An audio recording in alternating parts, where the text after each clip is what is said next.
to the Nerdiverse. Go ahead, sit and listen to the masters, the old heads, talk about what you love the most. Video games, comics, movies, and everything you need to maintain.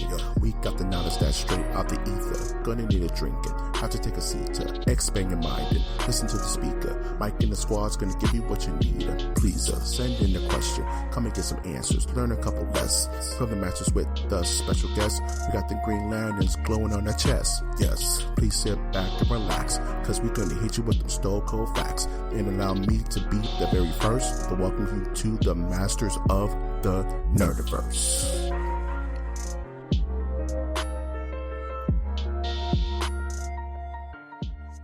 Welcome to Masters of the Nerdiverse podcast, where we always have such sights to show you. This lone wanderer of a podcast can be found on iTunes, Stitcher, Spreaker, SoundCloud, YouTube, iHeartRadio, and Google Play. I'm, of course, your host, Mike G. And the police sirens you may hear in the background is them boys looking for me. Colors. I was thinking, because I'm a cowboy. Somebody give me an ambulance! On a steel horse I ride. No, I go, nothing about that. All roads lead back to the movie Colors. All roads. Yes. You're watching Somebody Barney. give me an ambulance! If you're watching Pee-wee's Big Adventure, eventually it'll lead to Colors. Mm-hmm. Colors. Because Sean Penn was in both. Are you going to try to has 6 degrees to Colors? Yeah. Everyone 6 has 6 degrees to Sean Penn. Sean Penn. Trick dude. question. All roads lead to cocaine. Wow. You're not wrong, especially in America. Oh, by the way, I'm Trash Monk the Third. That's Trash Monk III. That's Trash Monk. I'm coming at you from the trash bunker with my trash coffee, with my not so trash mic. I'm kind of trash. My microphone, microphone. Okay, but nice self-esteeming out there. But yeah, I dwell in pain. You guys have no idea. I am fired up, Governor. That's an interesting choice of words for the kind of day I had. Why are you fired up? Let's see here.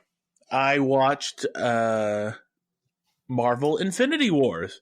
Talk to me about it. So I told myself I was never going to see it. Yep. But then I was listening to a podcast that told me 2 months from now, the sequel is going to be here. Yep, a month from now. Yeah.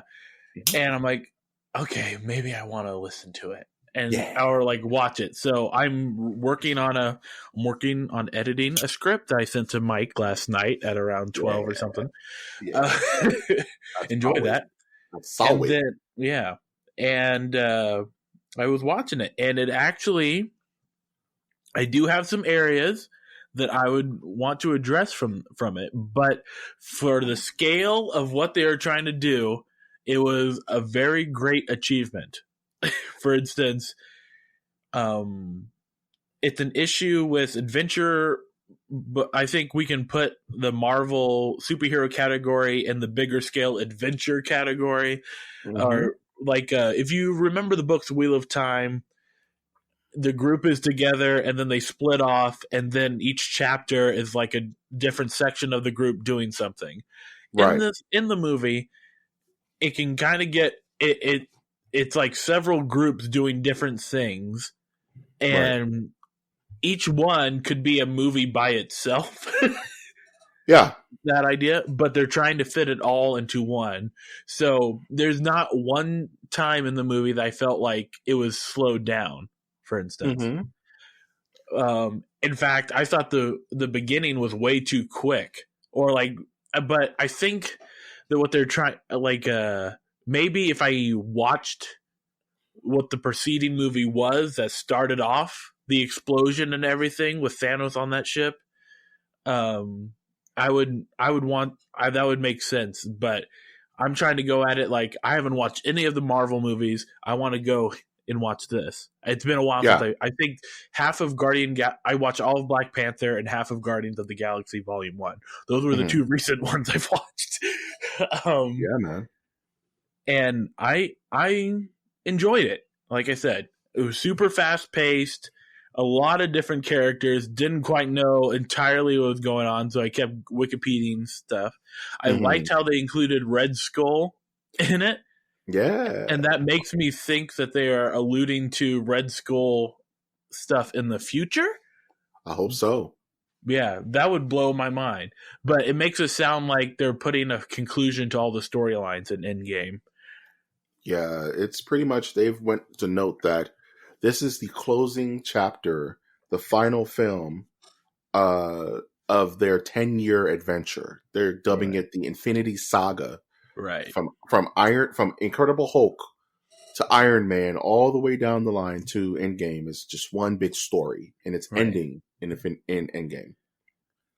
Yeah, man. Now there were bits that I thought were like, wow, this is cool.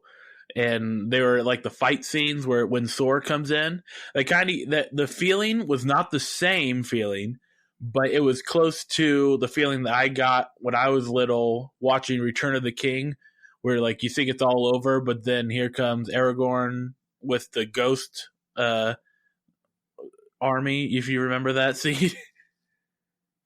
Right, yeah. Yeah, that he's like, yeah, get him, that sort of thing. And there's a feeling that you get from that, and I didn't get it quite as much as I did for that movie, but it still got me there.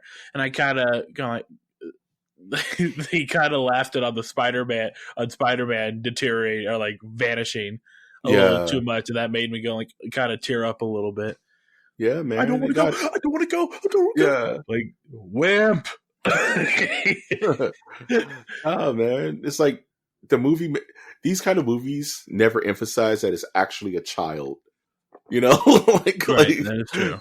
Like these movies, like if your main character, superhero or no, is a child, they act uncharacteristically adult for most mainstream films. They have snappy one-liners. They get up when they fall down, and they don't act like children. But what Marvel does with Spider-Man is every once in a while they remind you that he's actually like 15. And he's like, geez, like man, like all those TikTok references and Snapchat. Yeah, I hate TikTok. But I'm happy you enjoyed it. I'm happy you enjoyed it in a white room. You know what I mean? You were able to just enjoy the film based upon its directorial merit, and not knowing the unsurmountable background that is required to watch a movie like that. Yes. You know what I mean? And I followed it right up with more episodes of Boston Legal. I am on season 3, episode 2, and they have made strides with how far they're going to go with some sexual innuendos. No. And, okay. And, what was it? They're making references of the show in the episode. For instance, they'll say, "Well, aren't you gonna kiss me?" And someone will go like, "It's not even sweeps week yet," or something like that. And I'm so like, they were getting meta. Yeah, yes. they were getting meta. Yes. Okay. This stupid show is trying to act like it's all full. It's so full of itself. And I love it every minute. I can't stop watching it. It insists upon itself. Yes. Good times. So check it out. All the episodes free on Amazon Prime Video. Do it. How was your week, though? My week was interesting. I was supposed to see Us, but I couldn't catch it because life happened, and I just wasn't able to get to a theater. But other than that, I was able to watch this Netflix series called Love, Death, and Robots. Actually, I was able to catch all 18 episodes of that over the weekend. Those are like mini movies, right? Or short videos. They're all movies. They're all animation shorts for the most part. There's one live action one. That should be a shirt right there. Those are mini videos, right? Those are mini videos, miniature films. Yeah, they're all about 10, 15 minutes long, and their mileage may vary You know what I mean? Like they're all done by different directors. It's an anthology kind of thing.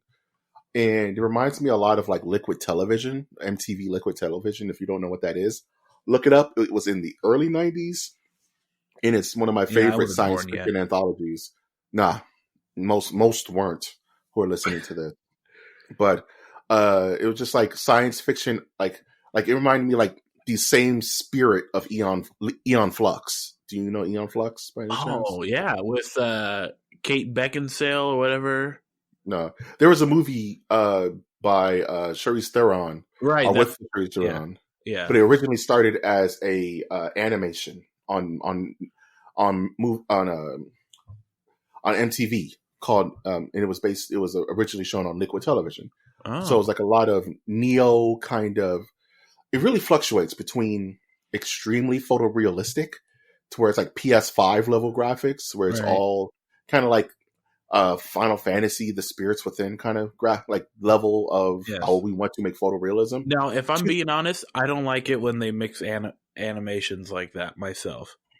It's only, and for me, if this was a continuing story, I would totally feel that. Like, why are you mixing up the animation for this continuing arc? But it's all completely different stories. It's like watching animation of Twilight Zone. You know, none of the episodes link. But it's not for children. It's not for children. AKA, don't let your kids watch it. Just because don't let your kids be watching Love and Robots. Love and Robots, because there seemed to be like a contractual obligation for each episode that it has to require two things: a scientific bend and full frontal nudity.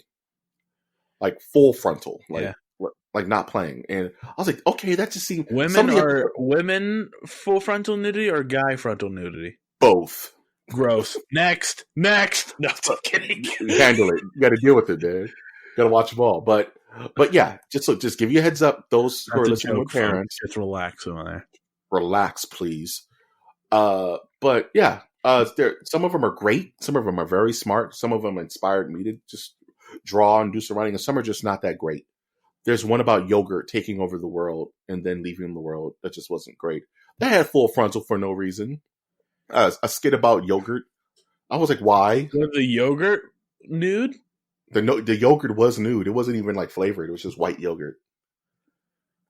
Garbage. But garbage. But the show itself is pretty cool. I would give it a B+, just because out of 18, like 3 or 4 were stinkers, in my opinion. But all the other ones are pretty sound. It wasn't all photorealism. Some was hand-drawn animation. Some was claymation. Some was state-of-the-art CG tech. It was all over the place. Just very creative and very sexual. Just so you know. Just giving you a heads up. Nothing wrong with that, but that's what's in it. Sexual healing. Sexual seduction. Other than that, I've still been fiddling with my Switch. So I've been playing a lot more. I find myself playing Tetris more than anything. Tetris 100 is so much fun. $400 or so to play on a free game. On an absolutely free game. Mike gets the award of Nerd of the Week for that. But you can't play it anywhere else but the Switch. What am I supposed to do? But there's like so many versions of Tetris that you can play. No, but Tetris 100 is special. Here's the thing. Like, I play Tetris first before I play anything else. It's kind of like a mental warm-up. You know, like, all right, I want to play Rocket League, but first I'm going to get a couple of rounds in on Tetris 100 to see how I rank. Interesting. So I'll when I boot it up, I'm like, okay, let's play like 3-4 rounds of Tetris, kind of get my hands and my eyes going, and then I'm going to boot up Zelda, and then I'm going to boot up Rocket League. But Tetris is just so natural and so much fun. Like, I got 4th place out of 100. It's the best I've gotten so far on Tetris 100. So I'm just having fun with that, and got to put in a lot of time into Rocket League, which is I have thoughts about, because I did pay money for that, like $20 for that game. And what are your thoughts? Let's hear it. I think the game, overall, it's sound, but it's easy to run around and be an idiot, but it's hard to actually execute anything in the game because for some reason there's a mental disconnect between my car and the ball. Like I'm aiming for the ball, I aim for the ball, I boost towards the ball, and I just have the hardest time hitting it. And it's a lot of get good in that. It's a lot of get good in that. But but like any other kind of multiplayer game, there are times when you play the game and you're playing with people on your same level and you're all just running around like chickens with your heads cut off and everyone's having a good time. Oh, I scored. You scored one time. And the score ended up being 1-0. You know, like right. We're all just learning. Then you come across the killers who are like color coordinated teams of people who play this game religiously. And they got one dude who's the goalie, one dude who's the striker, and one guy who just sits in the middle and waits for the ball to kind of come his way and then hits it into the goal. Like strategically balanced super players. In the last game I played, we got 8-0'd by a super team that came in and just ran up the score on us. And I was like, oh, I see how this goes now. Like there is no real balance between skill sets. It's just like we just happened to catch the Eastern European Rocket League, esports team on this random go. I just was like, okay. Jumped in another game. I got 2 scores. I got the little player of the game trophy, and I was like, yay! Amongst all these idiots who don't know how to play, amongst myself, I was the best in that moment. But I kind of feel a certain way about how the game treats aesthetics because I kind of don't know how they work yet because different bodies and different wheels and different like smoke trails, like does that affect the weight? Does that affect your gameplay? The only thing that will affect, the only out of those things you listed or would be which car you use. For instance, I think it's the Merc has a big hitbox. That's the minivan sort of thing. So of course it's going to have a hitbox. Yeah. But it's the Octane, I believe, or the Twinzer, which is the import body of the Octane. It has the nice balance between hitbox as well as maneuverability because like I started off with I played with the Dominus, I believe, and that's kind of like a big paddle that you're flying around in. But you'll notice that a lot of the pro league will only play with the Octane because it's the good balance, or the Twinzer. I play with the Twinzer. So, but besides that, none of the other things you can attach to your car will change anything. Like I like to fly the North Korean flag with some other things attached to it, and So my car is the orange Samus, like Nintendo Switch version of Samus Orion's Metroid chip with a Luigi hat on top. That's as far as I got. Right on. So I'm the big Nintendo dork who has the speedy car that can't hit anything. And sometimes it gets so frustrating because I'm like, I'm aiming for the car. I'm gonna drift and I'm gonna hit the ball with the back of my car, my driver's side rear wheel, and it just totally whiffs it. And I'm like, nice. Like you could have scored there. I just miscalculated speed versus distance. Well, that takes time. That you're like, it's definitely gonna work later. You'll definitely notice the changes. Like I have my roommate, he's playing it now, and he's been playing about a month and a half, and he's already he's still missing the ball sometimes. Like there'll be an instance where the ball hits the ground, and he goes to hit it, and he just misses it because it bounces again.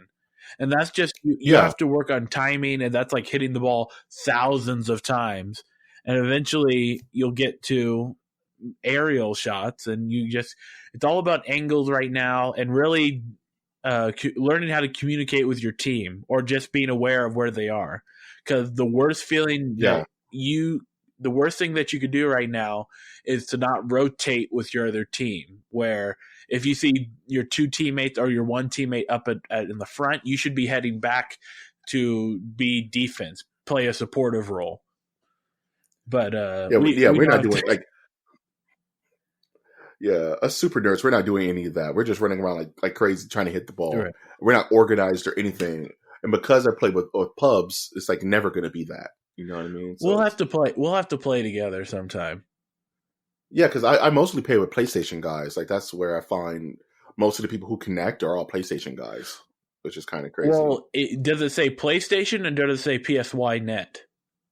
It says PSY Net. So that's not. So I just found out that's not just PlayStation. That is PSY Net is Psyonix Net. Oh, so what is that? What that exactly is PlayStation that? as well as Xbox and Switch all together.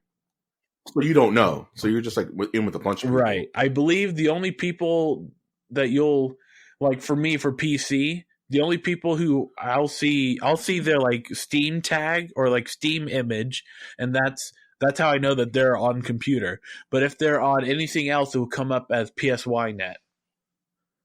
Wow, that's crazy. Yeah. So we can actually play together. I just need to know what your gamer tag is in the game, and then we can cross party. Like that's actually something we can do after this recording to see if it works. Yeah, I'll boot that up, and we'll run some tests. After the podcast's over. Then we can stream that, or sorry, I guess we can. We have to stream it from your end because my internet sucks. Well, my internet's terrible too. Well, we're the terrible Tuesday. That's why we're doing podcasts. Okay. Oh, with those who can't do podcasts, that should be a T-shirt. Yeah. Oh man, are you ready for the news? What's news? We got a lot. Don't touch that dial. You're listening to Masters of the Nerdiverse, the news. Rip the knob off. Whoa, that's too intense for this podcast. I need that to be more PG-13 and less NC-17, my man. Okay, you're listening to 93.5 KFOX. We got some great music coming for you. We got Leonard Skinner and Def Leppard, but here's the news by Masters of the Nerdiverse. Is that good? Yeehaw! I'll take it. Yeehaw! I don't know about that Leonard Skinner though, dog. What? You don't sing Sweet Home Alabama? I don't know about that Skinner. No. No, you know I'm thinking about freaking dang it, what's his name? He was super Kendrick racist. Lamar. Yeah, Kendrick Lamar. Are you thinking of Ted Nugent? Yeah, I don't think about Nugent, right? Yeah. Wango tango. Yeah. I'm married a 15-year-old. Bango tango. Bango tango. That's kind of that may be the name of the podcast. I love White Buffalo. That song he does. Have you given heard? We're doing the news now. Oh man, I don't even know how to segue from that. There's no segue. It's a free for all. We're going in. Speaking of free for alls, jeez Louise. Oh yeah. So everyone knows at this point that the whole Disney Fox acquisition is officially official. This is official as it can be. We done. Can confirm that it is official by tomorrow morning. It's official, 100%. We are sure, kind of. Man, James Gunn is back. James Gunn is back. They jumped the gun, and now Fox owns the Earth, which is both awesome and terrifying at the same time. But what caught me interesting is that on Disney's homepage, like the day after the acquisition went public, that they just updated their banner and added all of the stuff they just acquisitioned, like The Simpsons and Alien. And like it's all on their banner now, like immediately after. And I'm like, guys, chill, dog. They're not messing around, dude. Like Deadpool's on there. Like the X-Men aren't on there, but Deadpool is. That says a lot. Like how exciting is it going to be? It would be hard to do it for in-game, but it's like the whole team is like whoever's fighting Thanos at the current time, they're all down and out, and then out comes like one of the minions like, "You're finished. You're not worthy for Thanos," and then out comes he gets stabbed by Wolverine blades, and he gets chopped in half. Winner. Yeah. winter, I'm without hyperbole. If that happens, I'm literally going to shit my pants, though. Like, I'm going to be a grown ass man with poop in his pants in the theater. LA That's what's going to Riots happen. Part 2. Yeah. I'm going to literally lose my mind and just be like, it's okay to poop right here. I'm in the theaters. It could like Wolverine is on screen. They've hit this the whole time. Well, this is how they announce Thanos. This is how they reveal what the new Wolverine looks like. Yeah, the actor and everything is all set. I would literally crap my pants in the theater and just sit there and refuse to leave. Right. I would just be there. No one can get me out until the movie's over. I don't care if everyone around me moves because of the smell. I'm just sitting there with my popcorn and my large Fanta with my crap, watching Wolverine on screen, jacking up Thanos with Captain doing Iron Man Wolverine combos. Unfortunately, and losing my mind. Unfortunately, if they were going to add the X-Men, it would not be a Wolverine that they start off with because they know that how much they can bank on that. What's going to happen is when the team's going to be down and out, you think they're defeated, and then one of the minions of like, you cannot stop Thanos, and he's about to stab him with a spear, but he can't. He feels like the spear. He can't move the spear. He's like, what is this? And then you turn around and it's a Professor X in a wheelchair. Oh no, it will be Magneto holding it. And then Professor X is like, wait up, guys. I'm in my wheelchair, guys. Slow down. Yeah. Nah, man. That's not going to happen, unfortunately. I think there's going to be some small inkling of a teaser of mutants, just the idea of mutants in general. That could be like I think like the after credit scenes. Yeah, like, okay. I've heard of this academy that we need to go to, a school for the gifted. Yeah. Like they win, they come back to Earth, and they find proof of the first mutant in the wild, like the first mutants in like New York or something. Yes. What are mutants? Like it's on a newspaper or something It's like that. Almost the fox had returned home. Yeah, it's like you're not going to get like Beast and Jubilee doing cartwheels fighting Thanos in like some alternate pocket dimension. Like that's too fantastical, dog. That's not happening. But I'm super hyped. We're going to be talking more about the X-Men later, but Disney has no chill, man. They're just like, guess what, guys? We got them. Marge is a Disney princess now. Doesn't matter. We're in there. Like, guys. That's disgusting. I need you to be a little bit more chilly. Marge is the princess, Have you heard that theory that Marge is actually like black? And like Marge and Homer and Marge have mixed children? That's the dumbest thing I've ever heard. Have you heard that theory? No. And that's why her sisters don't like Homer because they're low-key like why'd you have to marry a white guy? There's black people in the universe. Like anyone who has blue. Apparently, the thing is like anyone who has blue hair is like either mixed or African American in the Simpsons world. But then there's Dr. Hibbert. So how does that make sense? There's some weird racism going on, or like some weird stereotyping of like Marge has an afro, therefore she's black, or something like that. Yeah, that was their whole thing. That was their whole theory. Like, look, Marge got kinky hair. No one else in the Simpsons has hair like that. Everyone else in the Simpsons have hair like that. You stay away from me, Jewish people. Only black people have this type of hair. Wait, okay, don't take that out of the soundbite, folks. Please don't take that out of the soundbite. Well, I talked right over you, so then it's not a clean pull. Okay. I just saved your life right now. Okay.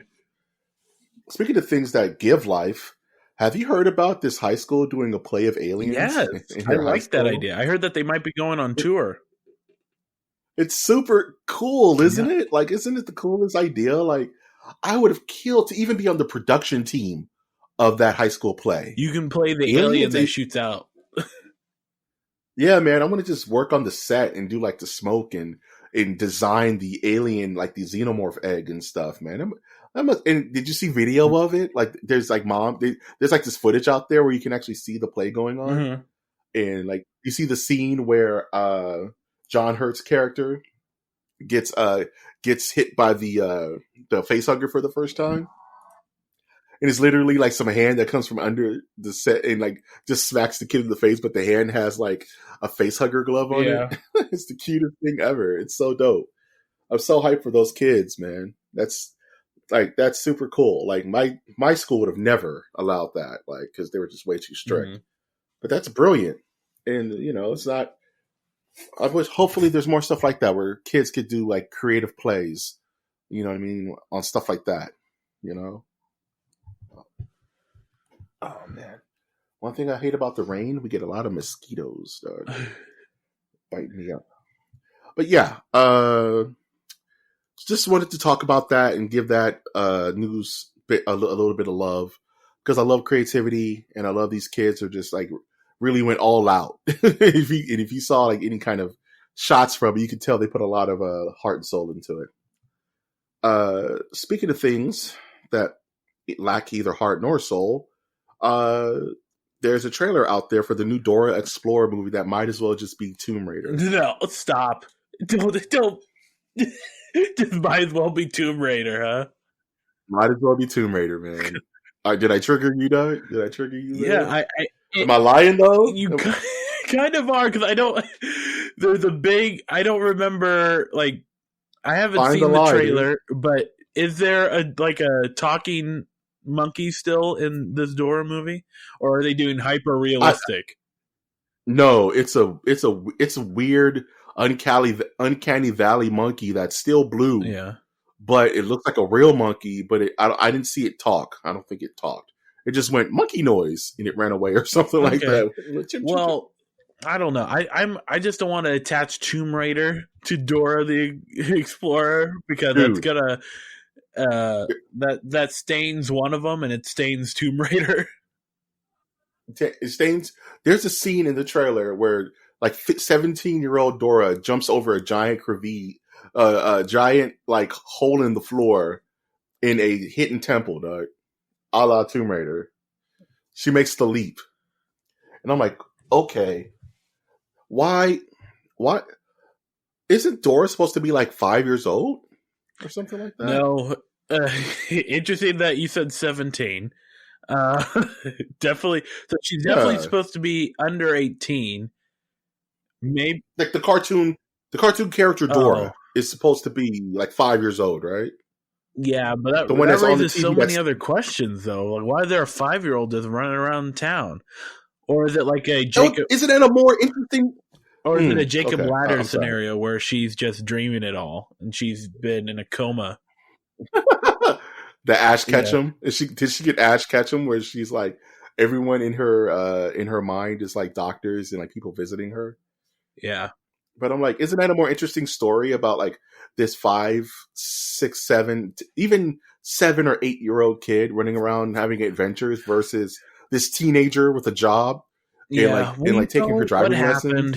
They went like, we can't have a 5-year-old because parents are going to complain when their kids try to do this, and then they get God forbid your kid go outside and like try to take some kind of appreciation like of their surroundings. Don't have any children. What about the children? Right. Mike, will someone please think of the children? My child's an idiot.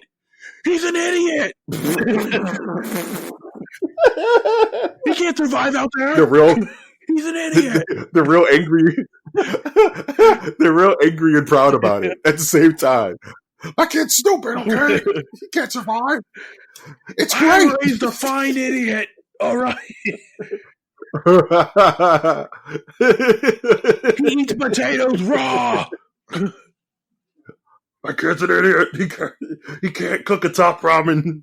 He's 17 years old. That's stupid. Okay, moving on from Dora, because that just hurts my heart. Moving on. Long story short, it shouldn't be called Dora the Explorer. Speaking of things that are kind of disappointing, apparently last week we found out that Arrow was being canceled after like 8 seasons. Also, Supernatural is ending after 15 seasons. They're giving up the monster demon. Yeah, that's I mean, look, guys, I have if you go back to my early days on the show, I said some pretty mean things about the CW, about their trash, Yep. People's dumb kids watch it, and Yep. it's a money hole where people are spending thousands of dollars, which is like a big budget for CW, to make these shows. It's like the same thing with Amazon Prime. Like, there's millions of dollars being put into these shows that no one's watching. But I have to take it back. CW does have an audience that is, quote unquote, decent, that watches these shows. And, you know, I've been watching Supernatural. There's some good episodes, I have to say. Yeah. I said they were decent to the person I was reviewing them to. And I watched a lot of I watched a lot of Supernatural back in the day. I watched all the way up until Castiel lost his angel powers and became a man. Spoiler alert! That season was like 10 years ago. That show's been on forever. I don't care. Come at me. That one. Dare you? I just said I'm watching it. Did you go? So you're totally like not even watching it, dude. Just because I'm doing things in the background while the episodes are running. No, man, you're at the house watching you're watching Boston Legal for the 15th time in a row. You're not worried about CW. You're not worried about the CW or Supernatural. That's true. It's all trash still. But I will. I'm still watching it. It's something good, and you know, it's like if X-Files had shotguns and people doing each other every other episode. Wow. No, it's X-Files if they just stop giving a care about the science and science. So it's X-Files. Wait, folks. Okay. Dude, Winter is calling. He's pointing to the stands and taking his shots. Yeah. I can't control him. I can't control him, dog. He's too strong, dude. Oh man, we got to pump through these news articles. Idris Elba is in talks to do a Mouse Guard movie. That's super interesting and cool for those who know what Mouse Guard is. He should be working on Luther, though. I don't care. If he does like voiceover work for a Mouse Guard where little mice with capes and swords fight owls and shit. Give me your best Idris Elba voice. I can't. I have a horrible British accent, dude. I can't do it. I feel like I can, but I don't want to. Then that's a weird flex, dog. Like I can't. I don't know what to tell you. Like we're canceling the apocalypse. That's all I can do, dog. That's all I got. I can't do an Alba. I don't have an Alba in the pocket. Yeah, I feel like mine would just turn into Jason Statham. Yeah, it gets real Australian real fast. The longer I try to do a British accent. Just give the audience a little taste, just because I want to hear it. I just did. That's all I got. That's all I got, dude. I was like, Jesus, we are canceling the apocalypse. That's all I got from Pacific Rim. Dude. You banging two coconuts together. Whoa, you sound like Ricky Gervais. Yeah, I'm Ricky Gervais. Yeah. Now you sound like Carl Pilkington. I'm just gonna go through the whole list. Yeah, just go through the whole list. I'll do it.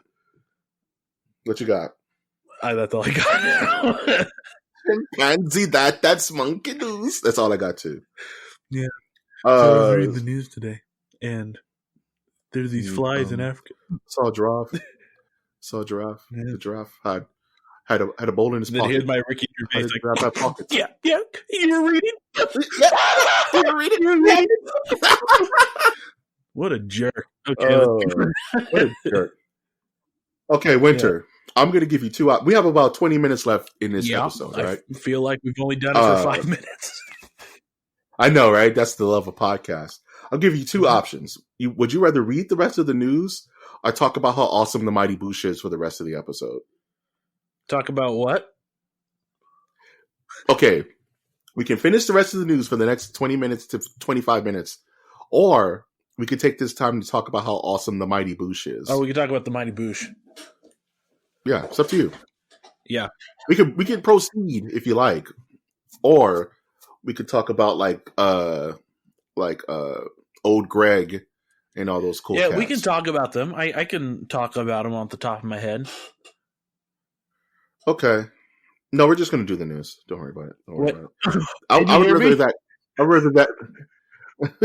I'd rather that be a show where we just talk about like. Don't give me the option. No. You see how that worked? You see how you were bamboozled, Doug? That's rude. You know that's rude. Okay, I gave you the option. You chose. So I'm turning off my phone that has all my news. No. Let's do your news. Your little news. No. The rest of this is Mighty Boosh cast. So if you don't know what the Mighty Boosh is, it's not that easy to find anymore. I was introduced to the Mighty Boosh by Adult Swim. That's how I kind of found out who these cats were. Like the Mighty Boosh. What is it? Darth Marenghi's Dark Place. Those kind of shows. Those weird like alternative BBC kind of like sci-fi comedies that were hot during like the 2010s, like 2012. And I just super fell in love with how weird the Mighty Boosh was. And I fell into a big hole with them. Like I watched all their episodes multiple times in a row. And I just can't get enough of, especially and I find myself singing a lot of Mighty Boosh songs to myself that no one ever gets. You know what I mean? Like, what's your experience with the Mighty Boosh, man? So I like the whole comedy quad or comedy group behind it, particularly the guy. Well, before I go into my favorite guy, there's a lot of roads of comedy that go back to the Mighty Boosh, where it's like, what's a good one? A good example. I can't remember what it is, but there seems to be like a trend around Tim and Eric where they have sponsored different comedy shows, like Eric Andre's show, whatever John C. Reilly did. I forgot what his was, but it's under Absolutely Productions. No, wait, go. This is what I was trying to say. It's like the Ben Stiller show that has Bob Odenkirk, David Cross, Paul F. Tompkins. That they're all starting point there, and then they grow out to do amazing different things. Now, the Mighty Boosh, you have the group, but then there's the side guy, the only American, Richard Fulcher, who went on with Matt Berry to create the Snuff Box. And then also Rich was a part of John Benjamin Has a Van. He's written books now, but then Matt Berry, who has also been a part of, he has his own show now called The Toast of London. Yeah. So it's like it's a long thread, and that's what I love. That's why I'm a history major. I'm just like unraveling like how this one show has these different entities that have spawned out of the comedy that was like that show. It's a very heavy like Kids in the Hall kind of seed. You know, like some shows are seeds. Like Freaks and Geeks was a seed for so many comedic avenues. You know what I mean? Like Flight of the Conchords was a seed for like so many careers. You know what I mean? Kind of like back in the day, things like this happened like with In Living Color. That just spawned Jim Carrey. The Saturday Night Live. Right. You know what I mean? Just spawned countless careers. The Mighty Boosh is the same way, but more for the UK equivalent. You know what I mean? Like the guy from the It Crowd came from the Mighty Boosh, I think. The black guy with the big curly hair. He usually plays the nerd. He has this cool accent, this cool voice. Yeah, man. The Mighty Boosh, I don't know. It hit me at a time in my life where I hated hip hop because of what it became. Yeah. And Mighty Boosh has this thing. What do they call it? Crimping. You know, what did they call it? Where they would just rap, but they would like do it like in a sing-songy English way. It was super cool. You want to give us an example? Okay, do I remember any off the top of my head? Okay.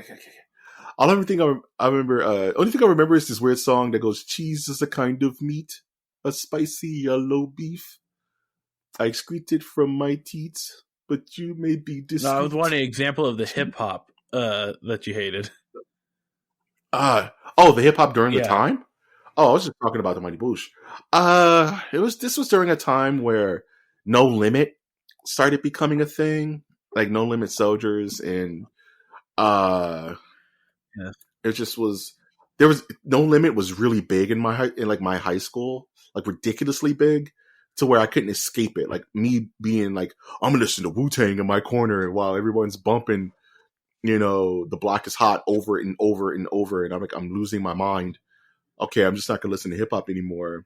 But then I would turn on Adult Swim at 1 o'clock in the morning, and the Mighty Boosh is on with old Greg and his Bailey's, and in the moon, and future sailors, Right. electronic castaways, it's just something so different that it caught my imagination. I was like, these guys are kind of cool. I dig their brand of comedy. It's like it's hard to describe because it's definitely it's really hard to describe. There's a duo. Like I'm trying to make comparisons here. Like if you think about Broken Lizard here in the States, a lot of their humor is based on let's include you into the group and you are now a part of this humor. Now the Mighty Boosh is like it's funny to them and it's like there's always that feeling of what budget do they have for this thing? Yeah. None. It's $0, dude. That's what I love about it. So they just went like ham bone, full on. That's Winter's term there, ham bone guys. Full on ham bone. Yeah, copyright. Yeah. Actually, I think that's an instrument, the ham bone. Yeah, ham bone. Ham bone. Yeah. Look that up, people. And I forgot what I was going to say. No worries. I'm just going to talk about just, like you said, all the actors that came from this that did like a bunch of just crazy stuff. Like you were talking about Howard Moon and Julian Pratt or Michael Fielding. Yeah. You know what I mean? Rich Fulcher, all these cats, you know what I mean? Like I would definitely check out Snuffbox, guys. It was only for 2 seasons. It's very rough in some places, but it's meant to be a dark comedy. Like compared to the Mighty Boosh, this was like they're like we're just gonna go dark, and it's pretty much a sketch comedy that's kind of loosely tied together by the 2 characters being hangmen. Right. Okay. Yeah. Okay. And also, if you have a chance, try to watch their Mighty Boosh live stage show on YouTube. That's the only place I've been able to find it. It's the Mighty Boosh live show, and it's so much fun. Rich Fulcher spits in one of the guys' faces in the show. Oh, Jesus. It's out of control, dude. Cool. Okay, that's all I wanted. I just needed to get the Mighty Boosh out of my system. I have no one else to talk to about it, so that's a good closer on that. And we can just jump right back into the news, apparently, because we have about 10 minutes.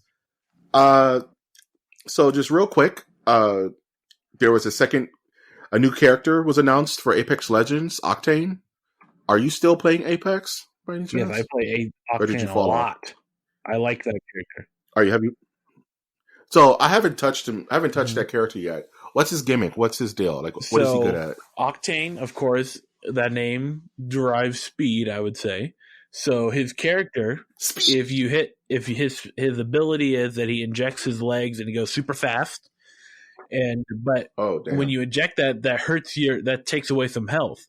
So you have to time it just right. You don't want to do it in the middle of a battle, really. But here's the thing: you regenerate health slowly when you're out of combat. He has auto regen. Oh, that's cheap, but then dude. It's not as fast as you would like it, though. Let's not get carried away. But then his ability, though, if you hit both buttons down, it shoots out a jump pad. So he puts jump pads across the map. Again, making you go fast across the map. Yeah. What's his passive? His passive is the auto regen. Yeah. Okay, that makes sense. Okay, so he's like he'd probably be good for flanking, for scouting areas, getting in and out of battle, Like, kind of stuff. I like to do, the people I mostly play with, they like to stay off in the distance shooting, and I'll put down my jump pad and they'll make me jump behind them and then just rain bullets on them. I die a lot, or like I get down, but it distracts them enough, or it gets them out of their little cubby hole that my teammate will get the shot. Would you prefer him over the robot? Yeah, I don't play Pathfinder too much. I play Lifelink a lot, and normally I let someone else play Lifelink now, because it's I don't like her ultimate as much, which is the calling care package. It's not useful past mid game. Yeah, it's only useful, like, that's why you load her up with like adrenaline boosters or whatever they're called, and you let her drop that as quickly as possible so you can get some decent gear at the beginning of your match. Other than that, it's not that good. And it could be pretty decent in a firefight. You can drop it to use it for cover. Yeah. That's about it, you know. Cool. I need to jump back into Apex. I haven't really turned on my PlayStation in a while. Another news bit I really want to talk about is that Marvel convinced Epic writer Jonathan Hickman to do a new series based on the X-Men. And for us comic book nerds, that's big news, because Hickman is one of the best new age writers in like a decade. Like, this guy, he's now, up there with out there. Could you explain what a new age writer is? Yeah. Okay. So, the very good question. In comic books, there's different stages. It's for our audience. No problem. That makes perfect sense, because I don't want to throw out terminologies that may be alien to some or alienate other people. So, yeah, I know what it means. Okay, shut up, Winner. I'm not dumb. I know what it means. It's for everybody else, not me. Just so that's done. Yeah. But no, it's like you know how comic books have the golden age and the bronze age and the new age of heroes.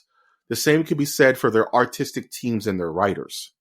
You know, so the golden age would be more Stan Lee, Jack Kirby, Steve Ditko, Gail Kane, the guys, Schuster, and the guys who created Superman. Whereas Bronze Age would be more like Chris Claremont, I would say Frank Miller. You know what I mean? Like those epic super writers that just defined the generation of heroes. And recently, like Brian Michael Bendis would be considered a modern age super writer, where it's like this guy just. And some people don't like Bendis, some people hate Bendis. So, but Jonathan Hickman, he writes. You would like his writing, Winner, because this guy, the way he writes is very expansive. Like, he thinks a billion steps in the future, and his stories constantly escalate in grandeur. Like, he did a story called, he wrote Secret Wars, which is pretty much a glorified Fantastic Four story. Uh-huh. And it just keeps expanding and expanding and expanding to the point where, like, God version of Doctor Doom is like fighting XYZ. I'm not going to spoil it. But he also wrote good runs for the Avengers, which just went completely crazy. And he's just a very prolific writer. And he left Marvel after Secret Wars. He was like, I'm done. You know, I'm done with Marvel for a while. I wrote my perfect Fantastic Four story, and it is perfect. I love Secret Wars. It's so crazy. And they're like, hey, we finally bought back the rights to X-Men. We're going to bring them back on the forefront. Hickman, will you write an ultra epic for the X-Men? And he's like, yeah, I'll do it. I'll figure it out. So we're going to get some super high level, crazy, Tengen, Toppo, Gurren Lagann levels of X-Men coming in the future. And I cannot wait. They're going to bring back the team proper and hopefully set them up to actually be relevant again in Marvel Comics and in the MCU. So I'm sure a lot of his ideas are what's going to be the future for the MCU, because Marvel kind of telegraphs their movie influences by their comics. That's usually how it goes. Mm-hmm. So just really excited for that. I love me some Hickman. And there's a sick art out there now. It's like a 40 character widespread by Mark Brooks. He's like one of my favorite comic book artists now.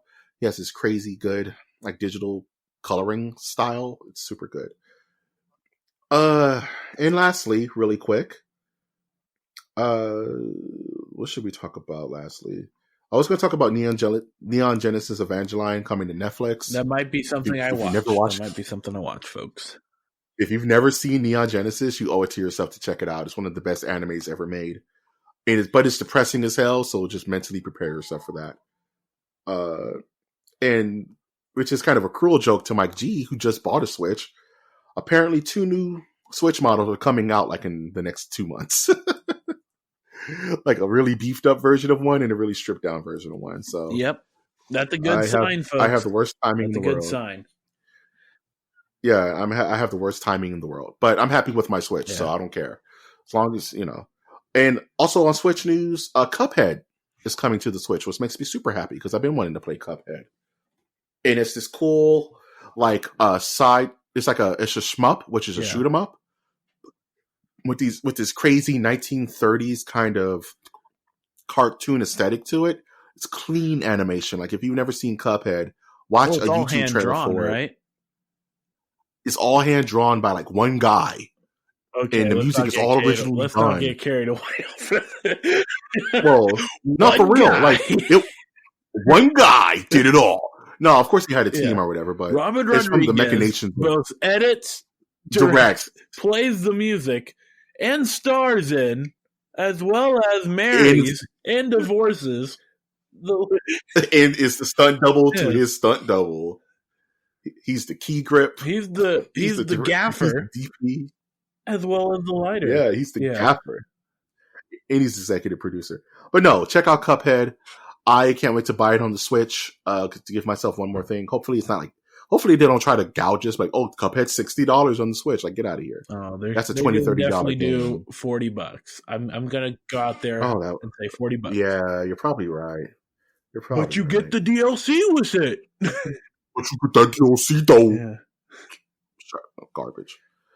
What are you looking forward to, man? Well, I want to watch some more Supernatural this weekend. Maybe watch some Boston Legal. I'm trying to get some work done on my guitar, one of my guitars, and see what goes on with that. I'm trying to avoid going to town specifically to get that guitar fixed. Fair enough. Play some Rocket League. Yeah, man. Kind of similar stratagem. Definitely play some more Rocket League. Play some more Tetris. Definitely need to give a Legend of Zelda a bit more of my attention. And I might put on some Old Spice in the morning. Old Spice brings the Old Spice. Yeah, do the commercial. Old Spice brings all the ladies back home. I mean, brings all the ladies to the yard. They're like, it's not better than yours. It's Old Spice. Brought to you, it goes well with a smooth drag from Chesterfield cigarettes. Wow. I was hoping you said Virginia Slims. I'm not a woman. Wow. Okay. On that note, that's not a soundboard, guys. That's not a soundboard. If you want more masochistic content on this podcast, please subscribe to our Patreon. You didn't say menthols, folks. All right, we'll go. What's wrong with a Newport, dog? I could have said something else. I know you could have. That's why I'm trying to clean you up, man. Jeez, I have to edit this thing and leave it in. I got to leave it in, dog. If you want more wacky stuff like this, you can always visit our website, which is mastersnerdiversecast.com. Yes, we are a podcast with a dedicated website because we care about your comfort overall. You can find all of our episodes on there. You can find links to our Twitter pages, all links to most of our podcast service providers, such as iTunes, Stitcher, and Spreaker, and Spotify. You can also leave likes on our Twitter page, which is at MNerdiverse, where I asked a silly question today. Like, what do you prefer? He-Man without a cape or He-Man with a cape? I won't tell you my preference. You have to go in there and tell me yours. And that's at MNerdiverse. And you can definitely comment on our content. Please comment and rate us on Apple Music, or Apple Podcast, rather, on iTunes. We need more ratings on iTunes, please, so we can reach more people and grow our audience. And also, you can subscribe so you know exactly when our new content drops. Drops! Other than that, of course, been your host, Mike G. And I've been your host, Winter, Trash Monk III. And we will always ask you to take that one step beyond these. Beyond.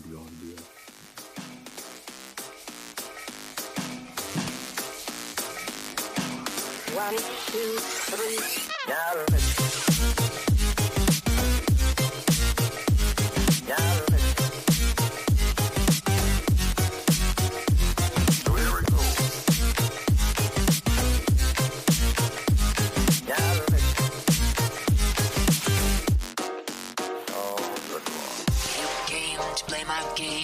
accept the challenge and prepare your aim.